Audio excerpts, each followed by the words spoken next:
આ છે અમારા ગામની જૂનામાં જૂની નિશાળ જે પાડી દેવાની છે. આ અંગ્રેજોના વખતમાં બનેલી છે અને 100 વર્ષ કરતાં ઉપરની છે મિત્રો. અને આમાં અમારા ગઢિયાઓ પણ ભણેલા છે મિત્રો. રામજી મંદિર બનવાનું હોવાથી આ નિશાળને પાડી દેવામાં આવી છે. અને આ છે અમારા ગામના વડીલો બધા જે રામજી મંદિર બને છે એનું દેખરેખ રાખે છે. અને આ કામ અમારું શરૂ છે. અને જૂની યાદો હસવા એટલા માટે આ વિડીયો બનાવ્યો છે. અને આ છે રમેશભાઈ ઝડપિયા જે પોતાના બધા જ કામ મૂકીને રામજી મંદિરમાં સેવા આપે છે. ખૂબ સરસ કાર્ય છે રમેશભાઈનું.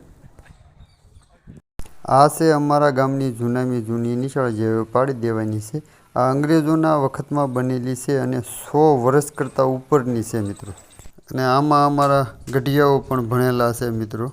રામજી મંદિર બનવાનું હોવાથી આ નિશાળને પાડી દેવામાં આવી છે. અને આ છે અમારા ગામના વડીલો બધા જે રામજી મંદિર બને છે એનું દેખરેખ રાખે છે. અને આ કામ અમારું શરૂ છે. અને જૂની યાદો હસવા એટલા માટે આ વિડીયો બનાવ્યો છે. અને આ છે રમેશભાઈ ઝડપિયા જે પોતાના બધા જ કામ મૂકીને રામજી મંદિરમાં સેવા આપે છે. ખૂબ સરસ કાર્ય છે રમેશભાઈનું.